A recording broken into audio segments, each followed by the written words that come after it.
قوتابیانی عزیز سلای خی گەورەتان لەبی ئەو ڕۆژ پێتان گەیشتنەوە لە پێشبەشکردنی بابەتێکی نوێ لە بابەتە گرامەرەکان لە یوتیوب ئاویستمان هەیە فیوچە کەنتینیوس کە ساڵانە پرسیاری وزاری لێ دێتەوە بابەتەکی ئاسان و خۆشیشە لۆیە وریابن لەسەری فیوچە کەنتینیوس داهاتووی بەردەوام داهاتووی بەردەوام لە بۆ چ حاڵەتێک بەکار زیاتر بەراوردکردن لە نێوان ئێستا لەگەڵ داهاتوە تاها لە کوردی خۆشمان هەیە لە ساڵێکی ترە وەختەی بۆ at this time at that time next week this time tomorrow at that moment next year like this واتە بەراوردکردنە ویانیش باس لە کردارێک دەکات کە لە داهاتوودا ئەنجام دەدرێ و بەردەوام دەبیتن بابزیدن یاسایەکانی چۆنە تەبیە ئەوە لە بۆ پۆزتیڤ و نێگەتیڤ و هەروەها کوێشنیشمان هەیە future continuous کە تو دەڵێ future means will کەواتە subject plus willت هەیە بابە کە دەڵێ continuous means بەردەوام verb ing جوان دیقەتدا subject plus will verb ing ئەوە هەست دەکەی نامۆیە شتیوامان نییەمە چونکی ئەوە یەک لە قانونەکان دەڵێن لە دوای مۆدەڵەکان پێویستیمان بە بەیسە لێرە چه هاتیە لێرە verb ing هاتیە ڕستەکەشمان کنتینیوزە دەبی ئاماژەی بەردەوامی پێوەبی کە verb ing-کەیە لەو حاڵەتەی چ دەکەین تەبی ئەوە دەبیتە مشتومڕ لە بینی وڵ و verb ing-کەوانە کێشیان لە دروست بووە دەچینە چێن دەرێ دەچینە ماری بی تەبیعی ماری بی بەخۆی بە مندارەکانی بین و بینگ و زۆم و ئاڕوانە ئیشیان چیە حەلکردنی مەشاکلی ڤێربەکانە لە ڕستەدا کە دەچیە ماڵی بی کاکەمە کێشەکمان هەیە لە بینی وڵ و verb ing منداڵێک خۆت بنێرە کێشەکەمان لەو حەلکە بەڵام کە بی تەمەشای وەزعەکەی دەکەی و بشکیلەکەی لۆ باز دەکەی دەرێ کاکە ئەوە بە منداڵان حەڵ نابی دەبی ئیلا بەخۆم بم لە ئەوەی کێشەکەتان ڕاستەڕێبی چێمان هینە بیمان هینە بی بەیسە لە بۆ وڵەکەی لە بەرەندێ ئیشمان پێ بەکارمان هینەیە یعنی یاسایەکە لەسەرەوە ساسەیە بەیسە چونکی وڵ پێویستی بە بەیسەوە بەیسەکەمان نووسی خاڵەکی تر verb ing هەمیشە کۆمە لە فەرمانەکانی بی دەبی لە پێشبی فەرموو کە ئیشی verb دەکات طبعا لێرە بیمان بەکارێن کەواتە ئەو بیە هەم لە بۆ وڵەکە مشکلەکەی حەل بوو هەم لە بۆ verb ing-کە مشکل هەبوو ئەوە یاسای حاڵەتی ئەرێ لە بۆ نەرێش بە هەمان شێوە دەڵێن subject بابە plus will not یان کورتکراوەکەی will not چێ بابە won't plus be plus verb ing ئەوە یاسای نێگەتیڤەکەی دیقەت تێرە بدا کە ڕستەی ستەیتمنتمان هەیە بابەمە ئەوە خاڵێکی گرنگە لەو مەوزوعی چونکی زیاتر کێشە لە بینی ڕستەی پرسیاری و ڕستەی خەبەری دروست دەبی لە بۆ قوتابی کە ڕستە ستەیتمنت و ستەیتمنت واتە خەبەری واتە ڕستە بە نقطە کۆتایی دێ کە ڕستە بە نقطە کۆتایی هەیات هەمیشە دەبی سبجێک لە سەرەتا بێ واتە دەبی بکەرمان لە سەرەتا بێ دەڵێ چ I will be studying at college next year دیقەت تێرەدا I will be studying لێرە ڕستەکەمان ڕستەیەکی خەبەریە پۆزتیڤە she won't be staying here next month دیقەت تێرە بدا چ ئەرێ چ نەرێ هیچ مشکلەمان نییە یەک یاسایی هەیە مجرد بڵین لە نەرەیەکەی نەتمان هەیە لە ئەرەیەکەش ببێنوتە بەڵام ئامانجی من لێرە چێ بابە هەردووچی بە خاڵ کۆتایی دێ و هەردووچیان بە سبجێکت دەست پێ دەکەم ئەوە حاڵەتی ئەرەیەکەی و حاڵەتی نەرەیەکەی واتە ستەیتمنتەکە ئەدی حاڵەتی پرسیاری کە زۆر گرنگە لە وزاری زیاتر بڵێن پرسیارەکە هاتیتەوە بابزانین حاڵەتی پرسیارەکەی چۆنە تەبیعی ئەمە لە بۆ پرسیاری بابە زۆر جار قسەمان کردیە دوو جۆر پرسیاریمان هەیە yes no questionمان هەیە WH questionیشمان هەیە لۆیە وریا بە بابزانین لێرە یاساکەی چۆن دەیوە لە بۆ پرسیاری will plus subject plus be plus what verb ing نیشانەی پرسیار یانیش وشە پرسەکان بابە WH وشە پرسەکان plus will subject plus be verb ing. جیاوازی نێوانە دوای چییە؟ یعنی ئەوە لێرە تێبینیمان هەیە لەسەری بابە.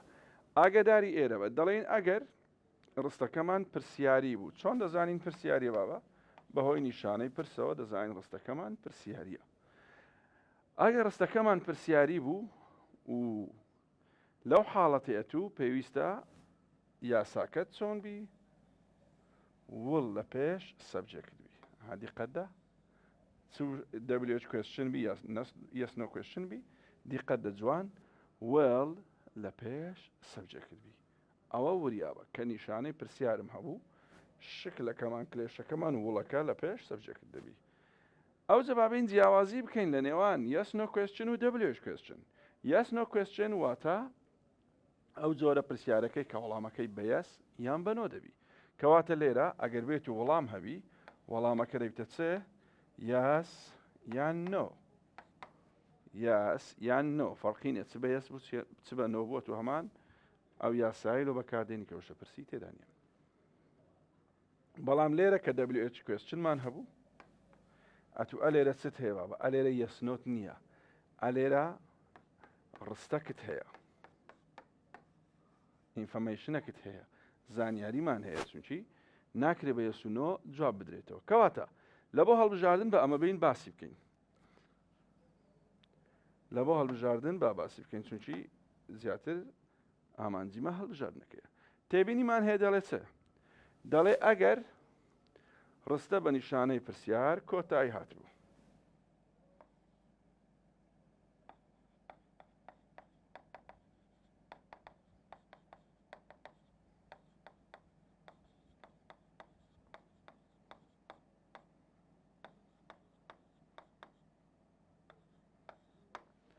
ڕستە بە نیشانەی پرسیار کۆتایی هاتبوو لە دوای نیشانەی پرسیارەکە وەڵامی نەدایتە و هیچ وەڵامەکەت نێدیقەتدا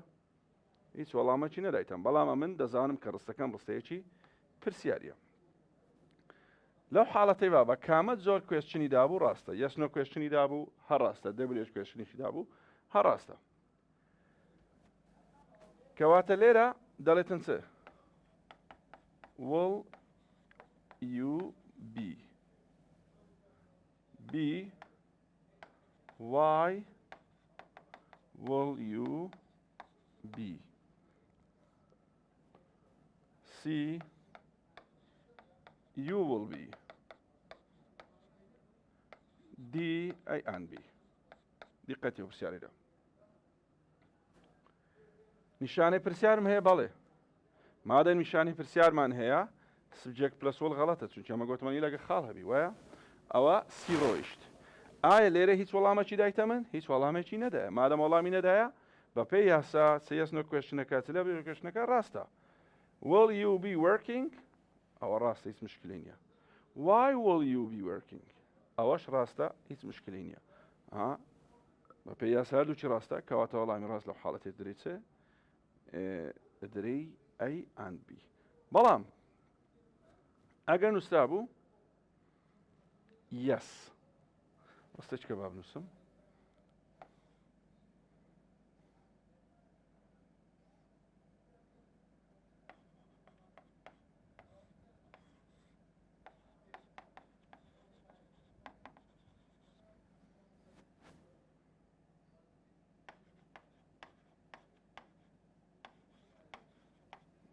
دقت هێرە بدا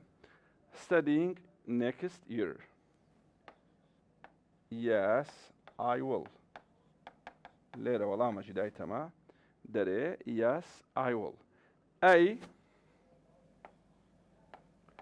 what will you be B will you be C you will be دیسان دەڵێن D A and B. جوان جوان دقەتدا لەو پرسیارەی چ دەکەینەوە لەبەرەوەی ڕستەکەم پرسیاری ئاگدار بە دائیمەن ئەو ڕستەیە کە بۆشاییە دێی تا کۆتایی ئەو ڕستە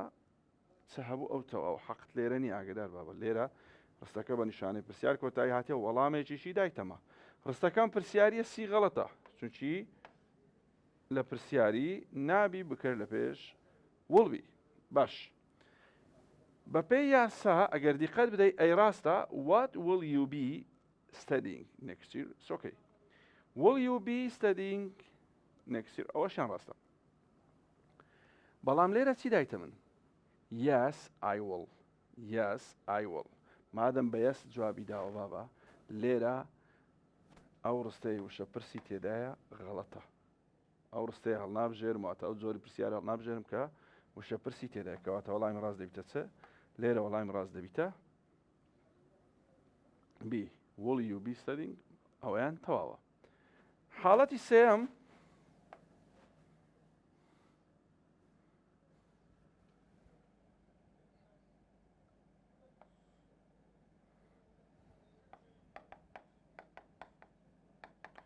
visiting next month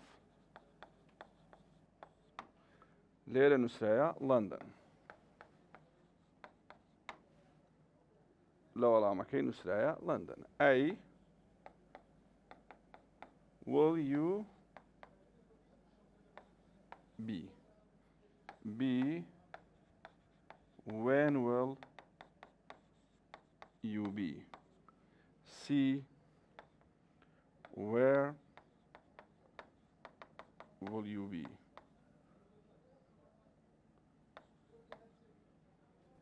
D you will be دقة دبابة ليرة نشانة برسيارم هي بالله ما دام نشانة برسيارم هي رستكم برسيارية دي غلطة أو يك دوام وڵامەکەم هەیە بەس وەڵامەکەم یەسونۆ نییە کەواتای غەڵەتە ئاها تەمەشا دەکەم بی و سی هەردووچی بە وشەپرس دەستی پێکردیە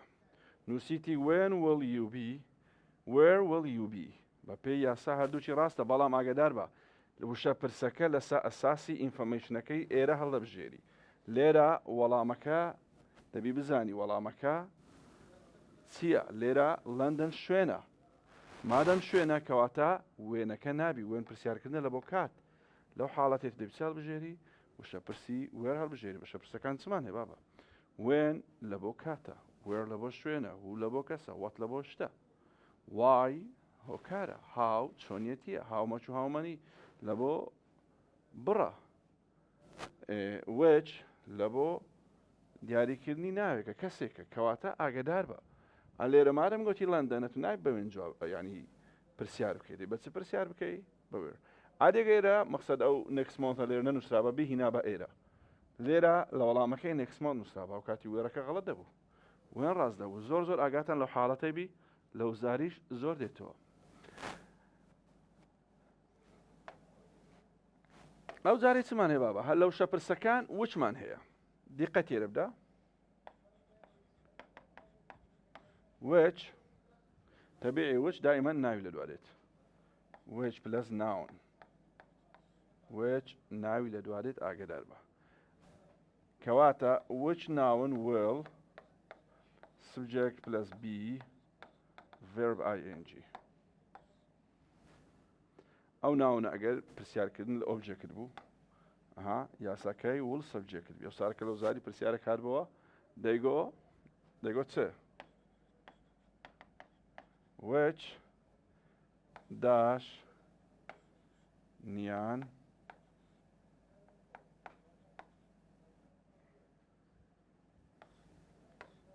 be singing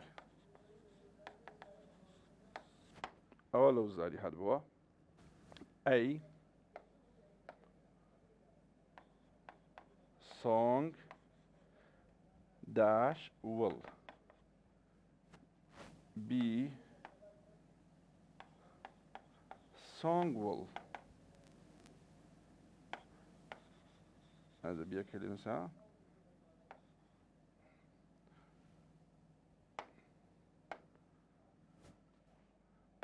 which Nyan dash singing شتێکی ئەو هابوو A song will be ئاو هەبوو B song will ئەو slash B C شتێکی تر و D شتێکی تر دیقە تێرە بدە ئەلێرە which song لێرەوە ناونەکەیە ئەلێرە ناونەکەمان هەیە و نیان چیە نیان بابە نیان سوبجێکتە و ئەوەش بۆ شای دووەمە بزانین ئایا لێرە song slash will بیەکە ڕاستە یان song will slash بیەکە ڕاستە جوان دیقەتدا which song نیان will be singing ئەوە غەڵەتە لۆ غەڵەتە چونکی ئەمە گوتمان لە ڕستەی پرسیاری دەبی will بکەویتە پێش بکەر کەواتە لێرە کامێ ڕاستە which song will نیان be singing وەڵامی ڕاست دەبیتە B جوان دیقەتدا وەڵامی ڕاست دەبیتە B لۆ لەبەرەوەی ئەو وڵە دەکەوێتە پێش نیانەکەی لۆیە وەڵامی ڕاست دەبیتە B وەڵامی ئەی غەڵەتە وەڵامی ئەی چونکە تو کاتێکە ڕستە بە شێوەی بۆشاییە ئەگەر دەتەوێت تەواو دڵنیابیەوە وەرە لە بۆشاییەکان بنووسە لێرە بنووسە song ئەلێرە بنووسە will be کە بۆشایی یەکەم مەقسەد ئێستا هەڵبژاردی ئەی ئەگەر بنووسین نووسراسێ which song نیان will be singing ئەوە غەڵەتە ئەدێگەرەوەی بنووسیوە وڵەکە دەکەیتە پێش چێ دەکەیتە پێش نیانی کەواتە وەڵامی ڕاست دەبیتە B ئەوە لە وزاری هات بۆ ساڵەکە و هەروەها وشە پرسەکانی how much و how manyمان هەیە بابە how much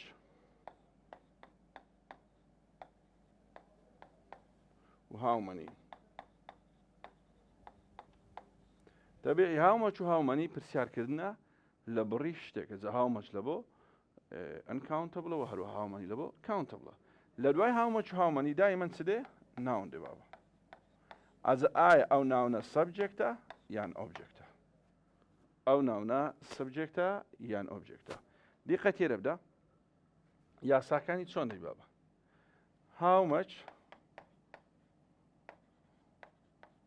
یان how many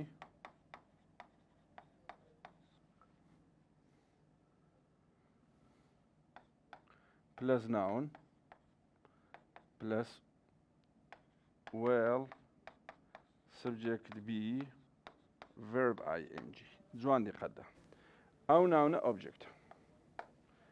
ئەگەر پرسیار لە ناوێک کرا ناوەکە بکەر نەبوو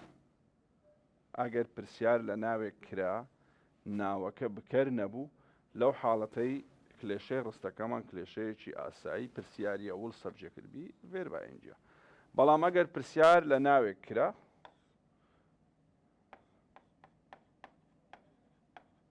how much how many plus noun بەڵام ئەو ناونە چیە سەبجەکتە پرسیار لە بکەرەکە دەکاتن پرسیار لە ژمارەی یان بڕی بکەرەکە دەکات لەو حاڵەتە دەبیتە چ plus will be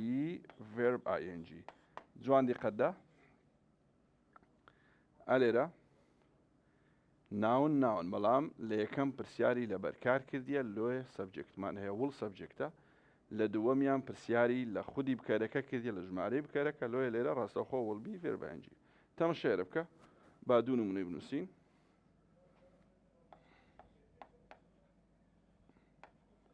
how many books دیقە تێرەدا how many books will you be reading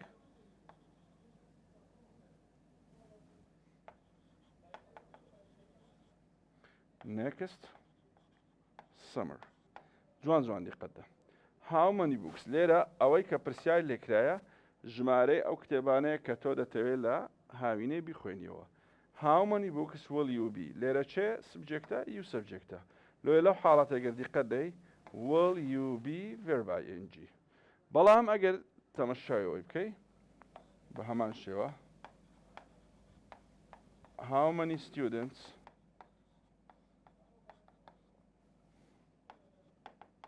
will be attending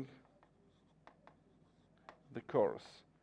how many students will be attending دیقە تێرە بدە لێرە پرسیار لە ژمارە ئەو قوتابیانە دەکرێت کە بەشداری کۆرسەکە دەکەن کەواتە لێرە چێ بکەرە لێرە ستودنتسەکە بکەرە بەڵام لە ڕستەی سەرەوە دەرێ how many books will you be لێرە چێ بکەرە یو بکەرە ئەدی بوکس چیە لێرە ئۆبجێکتە واتە تۆ کتێبەکان دەخوێنی و لۆی ئاگدار من ئەو دوو شێوازە هەردووچی دەبیتن لە بۆ how much و how many ئەگەر وشە پرس هوو بوو ئەوجە هوو پرسیار لە بەرکار دەکە هوو پرسیار لە بکەر دەکە بە هەردوو شێوازی ڕاستە کەواتە دەکرێت بڵێن who plus will be verb ing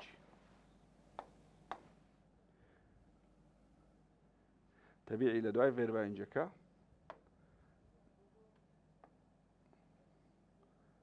ئێرە bring complement دەکرێت ئۆبجێکتیڤ یانیش دەکرێت ئەو حاڵەتەش بە who plus will plus subject plus be verb ing هەمان شتە وچی هاومەچ هاومەنی بابە هووی یەکەم ئەوە پرسیاری لە بکەر کردیە هووی دووەم پرسیاری لە بەرکار کردیە لە ئۆبجێکت کردیە پرسیاری لە ئۆبجێکت کردیە تەماشای بکە who will be helping you دیقەتی لەدا هوو لێرە سەبجێکتە پرسیار لەو کەسەی کرایەکە یارمەتی تۆ دەدا هەندی قەت دەرێ دەسمانێ بابە لێرە ئۆبجێکت هەیە مادەم لێرە ئۆبجێکت هەیە کەواتە ئەو هوە پرسیار لە بکەر دەکات چونکی بەرکارەکە لێرە وجودی هەیە ئەوەی تریان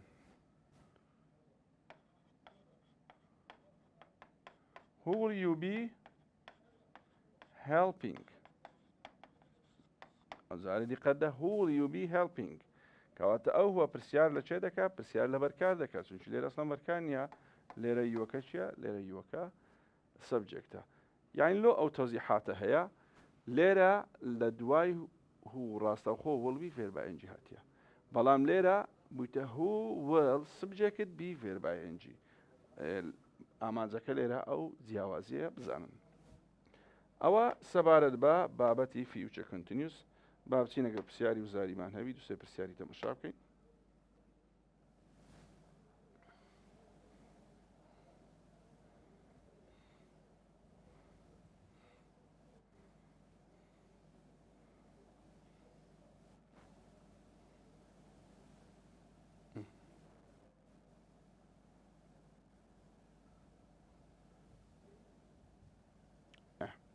ئەو سێ چار پرسیاری وزاریەمان هەیە بە پێکەوە حەلیان کەین پرسیارەکان بزانین چۆنن پرسیاری شەشەم پێنجەم لە 2016 خولی یەکەم هاتیتەوە دەوێت your cousin will his research tomorrow morning دیقەتی ئێرە دەبابە نیشانەی پرسیاری دایتە تو بەڵام لە دوای نیشانی پرسیارەکەش هیچ وەڵامێک نییە مادەم نیشانەی پرسیارە گوتمان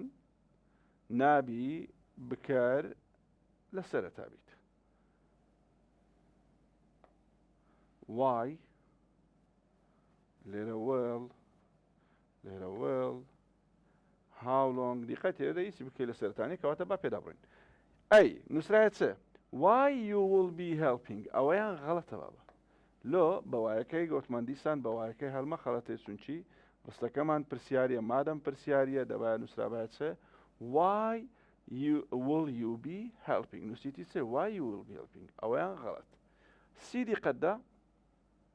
یان بی دەرێ will you being ئەمە چێمان گاز کرد ئەمە بیمان گاز کرد لەوەی مشکلەکەمان لۆ حەڵکە کەواتە لێرە will you being نابی being غەڵەتە دی دیقەتدا how long will you معقولە بەڵام ئەلێرە چ نەقسە بیەکە نەقسە کەواتە ئەوەشیان غەڵەتە کەواتە وەڵامی ڕاست دەبی سیبی will you be helping بەرێ will you be verb ing وەڵامەکە زۆر ڕاستە وەڵامی سی تەواوە دوایوی دەرێت taking your places at a university soon لە کۆتاییدا چی دایتە من خاڵیدایە مادەم خاڵیدایە ڕستەکەم ڕستەیەکی خەبەریە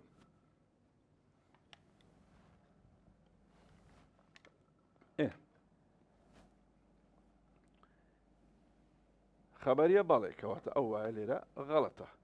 خبرية بەڵێ کەواتە نابی وڵ لە پێش بکەربی ئەوەشیان ڕۆیشت. بیدی قەدە نووسیتی وڵ you being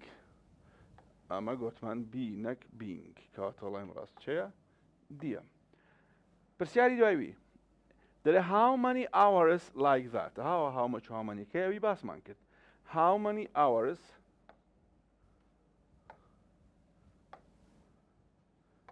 لە هەمووی یوی تێدایە کەواتە لێرە ئەو ئەوەرزە ناوێکە کە بکەر نییە پرسیار لە ناوێک کرایە کە بکەر نییە مادەم بکەر نییە لە ڕستەکەدا گە دیقەتی هەڵبژاردنەکان دێ لە هەڵبژاردنەکاندا بکەر هەیە کەواتە تو یاسای پرسیاری جێبەجێ دەکەی لۆی ئەی غەڵەتە نابی برەی you will be کامەی ڕازنەبی لەو حاڵەتەی be دەرێ will you be staying ها how many hours will you be staying like that کەواتە بی ڕاستە ئەوەیە you will be ئەوە لە هەموو ڕۆکیەوە غەڵەتە will be you ئەوە بیەکە هینایتە چێن دەرێت بە هیچ شێوەیەک لەو لە future continuous نابی و بیەکە لە پێش بکەربی ئەوە مەحاڵە نابی بی لە پێش بکەربی ئەوەیان غەڵەتە کەواتە وەڵام ڕاست بی پرسیاری دوایوی دەرێت the bridge next month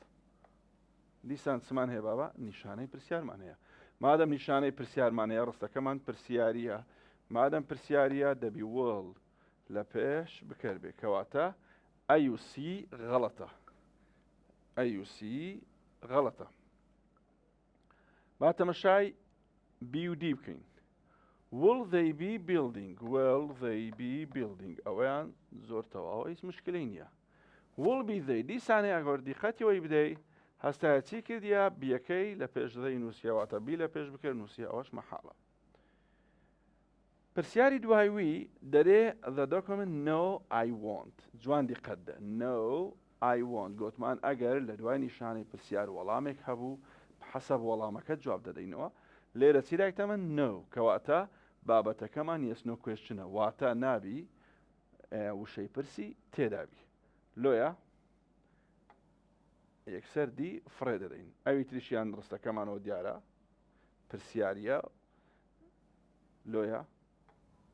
بیش فڕێ دەدەین کەواتە ئەیوC بزانین کامی تەواوە will you be reading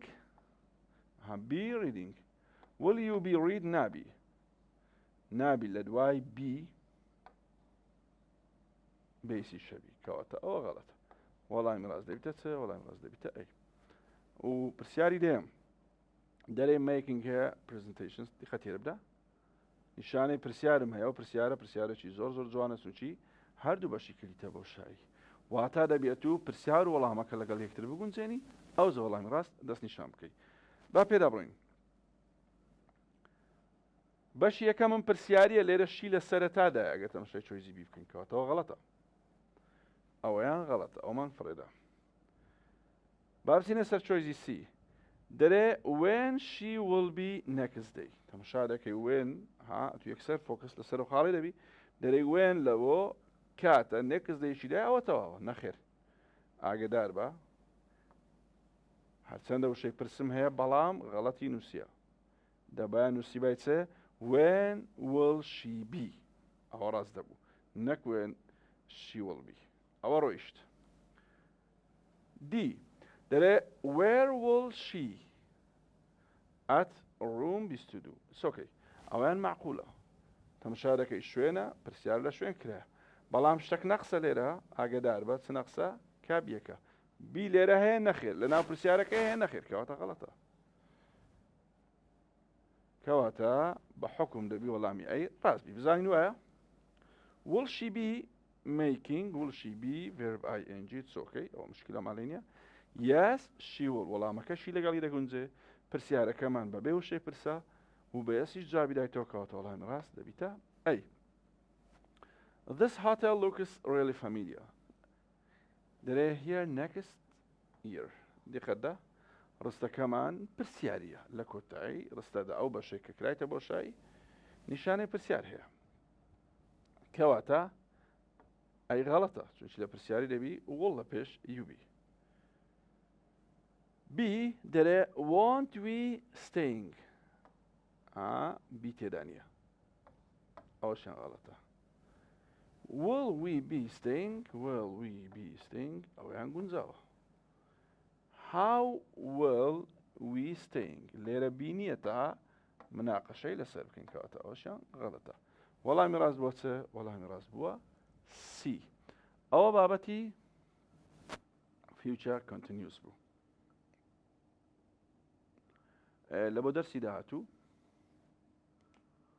بابەتی to not enough باز دەکەین ئینشاءڵڵا کە بابەتێکی گرنگە و بڕەشیش یعنی